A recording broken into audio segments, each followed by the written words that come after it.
जय इंसानियत, जय महाराष्ट्र, जय भारत।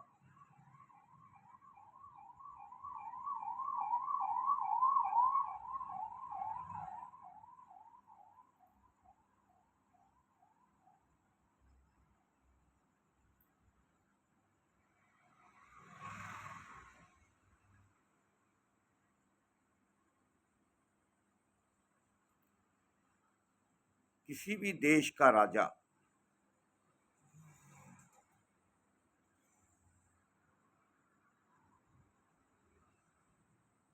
अगर वो अपने स्वार्थ के लिए अपने पद का दुरुपयोग करता है तो देश का विकास नहीं होता है, बल्कि विनाशकार होता है, विनाशकारी पैदा हो जाती है।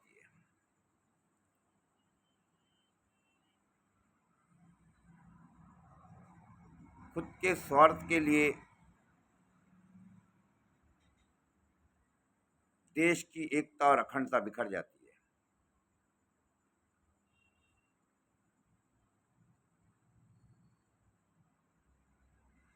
वो अपने सिवा किसी का भी मान सम्मान या जिम्मेदारी को अहमियत नहीं देता है, वो सिर्फ अपने स्वार्थ को अहमियत देता है। और जो राजा अपने स्वार्थ को अहमियत देता है, वो देश की एकता और अखंडता खतरे में हो जाती है। उदाहरण के तौर पर परिवार का अगर मुखिया, एक घर के परिवार का मुखिया सिर्फ अपने स्वार्थ के लिए अगर जीता है, अपना स्वार्थ साधता है, तो वो परिवार की एकता और अखंडता बिखर जाती है और वो किसी और दुश्मन का गुलाम बन जाता है, गुलाम बन जाता है, गुलाम बन जाता है। वैसा ही हमारा देश है। हमारे देश का अगर राजा ही एक स्वार्थ का जीवन जिएगा, अपने स्वार्थ के लिए सिर्फ अपने पद का इस्तेमाल करेगा, तो वो खुद का नुकसान ही नहीं कर रहा है, बल्कि अपने देश के एकता और अखंडता पर पर्रा कर रहा है, पर्रा कर रहा है, पर्रा कर रहा है। ये मेरा अनुभव है, ये मेरा अनुभव है, ये मेरा अनुभव है। तो मैं आपको एक बहुत ही बेहतरीन जानकारी के हिसाब से ये उदाहरण पेश कर रहा हूँ। भगवान ने ये जो सृष्टि बनाई है और मानवता को इसकी जिम्मेदारी दी है, तो भगवान का मतलब, ये सृष्टि बनाने का मतलब, मानवता को जिम्मेदारी देने का मतलब, भगवान का साफ अल्फाजों में कहा है, लिखा है। अगर आपको नजर नहीं आ रहा तो उसमें मैं क्या कर सकता हूँ? क्या ये जीवन खुद के स्वार्थ के लिए नहीं होता है, खुद के स्वार्थ के लिए जीने के लिए नहीं होता है। ये जो जीवन है औरों के लिए जीने के लिए होता है, औरों को खुशियां बांटने के लिए होता है, औरों का सुख दुख दर्द को मर्रम बनने के लिए होता है। लेकिन जो इंसान सिर्फ स्वार्थ का जीना सीख लेता है और अपने स्वार्थ को ही अपना अभिमान मान लेता है, तो वो इंसान जीने का हकदार नहीं रहता है, बल्कि वो अपना नुकसान नहीं करता है, अपने पूरे परिवार का नुकसान करता है, अपने देश का नुकसान करता है। ऐसा मेरा अनुभव है, ऐसा मेरा तजुर्बा है। उदाहरण के तौर पे आपको मैं बहुत से उदाहरण देता हूँ। पानी जो पैदा किया है भगवान ने, ये खुद को पीने के लिए नहीं किया है। मछली जो पैदा किया है भगवान ने, वो खुद को जीवन जीने के लिए नहीं किया है, किसी के भूख को मिटाने के लिए पैदा किया है। जिस तरह दुनिया में कहता है कि बकरा पैदा होता है सिर्फ कटने के लिए, तो वैसा ही इंसान भी जो पैदा हुआ है किसी और का मर्रम बनने के लिए, किसी और की मदद करने के लिए, अपने खुद स्वार्थ के लिए नहीं पैदा हुआ है और अपने खुद स्वार्थ के लिए पैदा नहीं किया गया है। जो सिर्फ अपना स्वार्थ समझता है, वो तो खुद का नुकसान करता ही करता है, लेकिन वो पूरे देश का नुकसान कर लेता है। आज तक के मैंने मेरे भारत की सभ्यता को देखा है, जिसने भी अपने स्वार्थ को इस्तेमाल किया है, उसने अपने देश को आज़ाद नहीं किया है, बल्कि गुलामगिरी के दलदल में धकेल दिया है, गुलामगिरी के दलदल में धकेल दिया है। और आज तक हमारा देश गुलाम पर ही चल रहा है, गुलामी ही बन रहा है, गुलामी ही कर रहा है, नौकरी बना है, नौकरी कर रहा है। लेकिन कोई इंसान अपने स्वार्थ को छोड़कर अपने देश की रक्षा करने के लिए, अपने परिवार की रक्षा करने के लिए, अपने मानवता की रक्षा करने के लिए कोई भी इंसान इस कानून के दायरे में रहते हुए अपना कर्तव्य नहीं कर रहा है। बहुत ही दुख और अफसोस की बात है कि जब से हमने देखे है, इतिहास के गहराई को भी देखे है, तो हमारे देश को बाहरी नागरिकों ने, बाहर इंसान ने ही हमारे को लूटा है, हमें गुलाम बनाया है, हमें नौकर बनाया है। और आज भी हमारी परिस्थिति, हमारे देश की परिस्थिति आज़ादी नहीं है। वो कल का वो बाहर का लूटने वाला था, बाहर का वो राजा था, बाहर का वो शहंशाह था, और जिसे हमारी जनता को, हमारे नागरिक को लूटा गया है। लेकिन ये लूटने के पीछे कोई बाहर का नहीं था, हमारे ही देश का नागरिक था, हमारा ही भाई था, हमारा ही कोई ना कोई रिश्तेदार था। और आज भी ये परिस्थिति हमारे भारत देश में आ गई है और एकता और अखंडता खतरे में पैदा हो गई है। स्वार्थ का जीना, खुद के स्वार्थ को जीना, और जो राजा अपने स्वार्थ के लिए जीता है, अपने स्वार्थ के लिए कार्य करता है, वो देश का विकास नहीं होता है, विकास नहीं होता है, विकास नहीं होता है, बल्कि विनाश होता है, विनाश होता है, विनाश होता है। और आज हमारा देश विनाश की ओर अग्रसर हो चुका है, अग्रसर हो चुका है, अग्रसर हो चुका है। ये मेरे है ना भविष्यवाणी है, भविष्यवाणी है नहीं, हकीकत है, हकीकत है, हकीकत है। गुजरे हुए दौर का इतिहास उठा के देखिए, इतिहास उठा के देखिए, आपको असलियत पता लग जाएगा कि हमारे देश को लूटने वाला वो कोई और नहीं था, बल्कि हमारे ही देश के नागरिक था, हमारे ही देश का नागरिक था। और आज हमारे ही देश का नागरिक है कि हमारे देश की एकता और अखंडता खतरे में है, खतरे में है, खतरे में है। क्यों? स्वार्थ का जीना। मछली अपने स्वार्थ के लिए नहीं जीती है, पानी अपने स्वार्थ के लिए नहीं जीता है, जमीन अपने स्वार्थ के लिए नहीं जीता है, वो औरों के लिए जीता है कि मेरे इस भूमि पर रहेगा, कोई इसमें हरियाली उगेगी, मस्त पेड़ पौधे उगेंगे, मैं औरों की मदद करूँगा। ये भूमि का भी ख्यालात होते हैं, मच्छी के भी ख्यालात है, जानवरों के भी ख्यालात है, औरों के लिए जीना। लेकिन इंसान के, हमारे देश के ऐसे ख्यालात है कि सिर्फ मैं ही जीना चाहता हूँ, मैं ही रहना चाहता हूँ। तो अकेले रहने से सत्ता नहीं होती है, अकेले रहने से है ना खुशबू नहीं मिलती है, खुशियाँ नहीं मिलती है, महक नहीं मिलती है। अकेले रहने से क्या मिलता है? एक सदमा मिलता है, टेंशन मिलता है, और विनाशकारी की जड़ यहाँ से पैदा होती है, विनाशकारी का बीज यहाँ से पैदा होता है। तो हमारे देश के आज राजा, हमारे देश की आज सत्ता एक स्वार्थ का जीवन जी रही है, अपने खुद के स्वार्थ के लिए जीना चाहती है। तो आज हमारा देश की एकता और अखंडता में खतरा पैदा हो गया, खतरा पैदा हो गया। और इसका जल्द से जल्द आपको रिजल्ट भी मिल जाएगा, रिजल्ट भी मिल जाएगा। 2047 में हमारे देश का विनाशकारी को कोई नहीं रोक सकता, जब तक अपना स्वार्थ का परिस्थिति नहीं बदलती, अपने स्वार्थ को निर्धारित समय में इस्तेमाल नहीं किया जाता। तो इसलिए मेरी देश से, ये भारत देश से मेरी भविष्यवाणी है कि 2047 में मेरा देश का विनाश हो जाएगा, विनाश हो जाएगा, विनाश हो जाएगा। और इसका जिम्मेदार है स्वार्थ, स्वार्थ, स्वार्थ।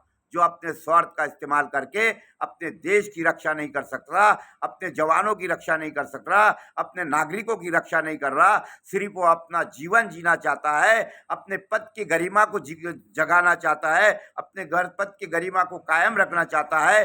और कोई भी व्यक्ति अपने पद का गरिमा स्वार्थ के लिए अगर इस्तेमाल करता है, तो वहाँ पर विनाश की भूमिका हो जाती है, विनाशकार हो जाता है, विनाशकार हो जाता है। एकता और अखंडता खतरे में पैदा हो जाती है, और आज हमारा देश खतरे में है। मैंने भविष्यवाणी किया है 2047 में हमारे देश का विनाश हो जाएगा, विनाश हो जाएगा, विनाश हो जाएगा। फिर से देश हमारा किसी ना किसी का गुलाम बन जाएगा, गुलाम बन जाएगा, गुलाम बन जाएगा। गुजरे हुए वक्त में भी हमारे देश के नागरिकों ने गुलाम की ही जिंदगी दी, गुलाम की जिंदगी दी, गुलाम की जिंदगी दी। और आज भी हमारे देश का राजा वही भूमिका कर रहे हैं, वही भूमिका कर रहे हैं, वही भूमिका कर रहे हैं जो गुजरे हुए वक्त में उन राजाओं ने की है, उन महानताओं ने की है, उन पाखंडियों ने की है, उन पाखंडियों ने किया, उन पाखंडियों ने किए। यही काम आज हमारे भारत की सत्ता, हमारे भारत की सत्ता, हमारे भारत की सत्ता कर रही है। बहुत ही दुख और अफसोस के साथ मुझे कहना पड़ रहा है, क्या मानवता समाप्त हो चुका है। जहाँ मानवता समाप्त हो जाता है, वहाँ संविधान समाप्त हो जाता है। जहाँ संविधान समाप्त हो जाता है वहाँ विद्रोही पैदा हो जाता है। जहाँ विद्रोही पैदा हो जाती है वहाँ एकता और अखंडता बिखर जाती है, और जहाँ एकता और अखंडता बिखर जाती है वहाँ पर दुश्मन अपनी सत्ता करने के लिए वहाँ पर मौजूद हो जाता है, मौजूद हो जाता है, मौजूद हो जाता है। तो आज हमारे देश के जो बीज डाला गया है, तो ये बीज एक ना एक दिन अंकुर बनकर सामने आ रहा है। लेकिन मैं आपको सीमा बता दिया है कि 2047 में हमारे देश का विनाश विनाश विनाश पक्का है, पक्का है, पक्का है। मेरी भविष्यवाणी है, भविष्यवाणी है, भविष्यवाणी है। आपको सच्चाई की भी जगह बता रहा हूँ, और सच्चाई आपके नज़रों से भी देखिए, आपके कानों से भी देखिए, और उसके बाद में मेरे पर देशद्रोही का इल्ज़ाम लगाइए। उसके बाद में मेरे साथ अन्याय कीजिए। मेरे साथ तो अन्याय हुआ ही हुआ है। आप भी अगर अन्याय करना चाहते हैं तो अन्याय कीजिए। अगर देश की सुरक्षा चाहते हैं, देश का भला चाहते हैं, देश की एकता और अखंडता चाहते हैं, तो हमारे देश के सत्ताधारों ने अपना स्वार्थ को से निजात पाना चाहिए, अपने स्वार्थ से निजात पाना चाहिए, अपने स्वार्थ से निजात पाना चाहिए, और देश के लिए एकता और अखंडता के लिए अपना कार्य करना चाहिए, कार्य करना चाहिए, कार्य करना चाहिए। पद जो है अल्लाह ईश्वर भगवान होता है। अल्लाह ईश्वर भगवान किसी मजहब पे और किसी धर्म पे, किसी स्वार्थ पे फैसला नहीं करता है। वो गुनहगार और बेगुनाह पे फैसला करता है। लेकिन आज हमारे देश की ये परिस्थिति है कि वो स्वार्थ के नाम पे फैसले हो रहे हैं, स्वार्थ के नाम पे फैसले हो रहे हैं, स्वार्थ के नाम पे फैसले हुए। और जो निस्वार्थ बन के फैसला करना चाहता है, निस्वार्थ बन के फैसला करना चाहता है, तो ये पाखंडी कुछ सत्ताधारी उस पर तरह तरह के इल्ज़ाम लगा के अपने आप को बहुत ज्ञानी बताकर ये देश की एकता और अखंडता में दरार डाल रहे हैं, दरार डाल रहे हैं। बल्कि इसमें एक सहारा बन रहे हैं और उसको सहकार्य कर रहे हैं इस देश की एकता और अखंडता को तोड़ने में, तोड़ने में, तोड़ने में। ये मेरा अनुभव, मेरा तजुर्बा है, मेरा ज्ञान है। पसंद आए आपको तो इसको लाइक करना, पसंद आए इसको तो शेयर करना, और ना पसंद आए तो हमारे पे इल्ज़ाम और दोष देकर आप जो भी आप कार्रवाई करना चाहते हो कार्रवाई कर लेना। धन्यवाद, धन्यवाद, धन्यवाद। जय इंसानियत, जय महाराष्ट्र, जय भारत। मैं अकोले जिले का रहने वाला हूँ। महाराष्ट्र मेरा प्रदेश है और मुझे बहुत से नामों से यहाँ पहचाना जाता है। मुझे बार बार उसकी हिदायत देना ज़रूरी नहीं है, लेकिन आज जो हमारे देश की परिस्थिति है, आज हमारे भारत देश की जो परिस्थिति है, ये गुजरे हुए वक्त के दौर में वापस लौट रही है। क्योंकि देश के कुछ सत्ताधारी अपने स्वार्थ के लिए, अपने पद के गरिमा के लिए अपने पद का गलत इस्तेमाल कर रहे हैं, और जो भी अपने पद का स्वार्थ के लिए इस्तेमाल करता है, तो वो चाहे घर का मुखिया हो या देश का राजा हो, उसका विनाश विनाश विनाश पक्का ही होता है, पक्का ही रहता है, पक्का ही करता है। तो ये जो हमारे देश की जो अखंडता, एकता, अखंडता बिखरने वाली है, तो ऐसे ही स्वार्थी पद का उपयोग करने वाले से आज हमारा देश की इस तरह की नौबत आ गई है। मेरे देश की भूमि अगर आप देखेंगे गुजरे हुए वक्त में तो बहुत लंबी चौड़ी थी। इसमें है ना कोई भी डंग मारने को तैयार नहीं था, लेकिन पूरे दुनिया में हर देश की निगाहें सिर्फ हमारे ही मातृभूमि पे होती है, हमारे ही मातृभूमि पे होती है। और हमारे मातृभूमि के वो पद अधिकारी, वो सत्ताधारी कुछ अपने स्वार्थ के लिए अपने माँ का सौदा कर लेते हैं, अपने भूमि का सौदा कर लेते हैं, अपने देश का सौदा कर लेते हैं, और लॉलीपॉप इन नागरिकों को देकर इनको इस देश का जिस तरह बलि का बकरा बना दिया जाता है। और आज वही परिस्थिति हमारे देश में आई हुई है। अगर इससे संभलेगा नहीं तो देश की एकता और अखंडता कायम रहेंगी नहीं, रहेंगी नहीं, रहेंगी। समाज पर और धर्म पर फैसले नहीं किया जाता है। समाज पर और धर्म पर देश की एकता और अखंडता कायम नहीं रहती है। इन पाखंडियों से बचने के लिए, इन पाखंडियों को अपनी जगाने के लिए तो हमारे देश के नागरिकों की भी नींद खुलना चाहिए, उनके ख्यालात खुलना चाहिए। फिर वही दौर में अगर जाना चाहता है हमारा देश का नागरिक, आम जनता, तो मुझे कोई तकलीफ नहीं है। मैं आज भी राजा हूँ और कल भी राजा रहूँगा। आज भी मैं अपना जीवन सुखी का जीवन जीता हूँ और कल भी मैं अपने सुखी का ही जीवन जीऊँगा। मैं अपने परिवार को, पहले अपने परिवार को मैं भगवान, अल्लाह, ईश्वर कहता हूँ, बाद में मैं किसी और को भगवान, अल्लाह, ईश्वर कहता हूँ। क्योंकि मेरा परिवार ही अल्लाह है, मेरा परिवार ही भगवान है, मेरा परिवार ही ईश्वर है। और प्रथम हर इंसान का परिवार ही अल्लाह, ईश्वर, भगवान होता है। लेकिन अपने परिवार को अगर वो शैतान समझ लेगा, हैवान समझ लेगा, तो वो इंसान कभी सुखी नहीं रहेगा, कभी सुखी नहीं रहना, कभी शांत नहीं रहेगा, कभी उसे खुशियों की बाहर नहीं मिलेगी। तो इंसान का सबसे प्रथम अगर धर्म है तो अपना परिवार ही अल्लाह है, ईश्वर है, भगवान है। माँ बापी औलादी, माँ बाप के लिए औलाद ईश्वर भगवान अल्लाह है, तो औलाद के लिए माँ बाप अल्लाह ईश्वर भगवान है। मेरा ये तजुर्बा और अनुभव है। बताइए मुझे आज तक किसको अल्लाह ईश्वर भगवान मिल गया है? तो क्यों लालच के दायरे में अपने परिवार को दलदल में डाल रहे हो?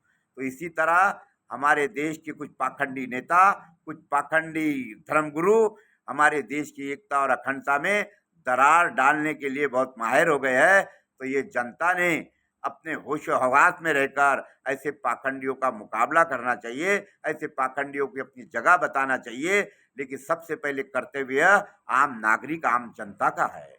वो अपना स्वार्थ छोड़ दो। अगर आप अपने स्वार्थ से रह चलेंगे तो तुम्हें तो सिर्फ चारा नहीं मुनाफा होगा, लेकिन वो पाखंडी को रुपया मुनाफा होगा। तो आप फैसला कर लीजिए कि अपने देश की हिफाजत करने के लिए क्या कर्तव्य करना चाहिए और क्या नहीं करना चाहिए। धन्यवाद, धन्यवाद, धन्यवाद।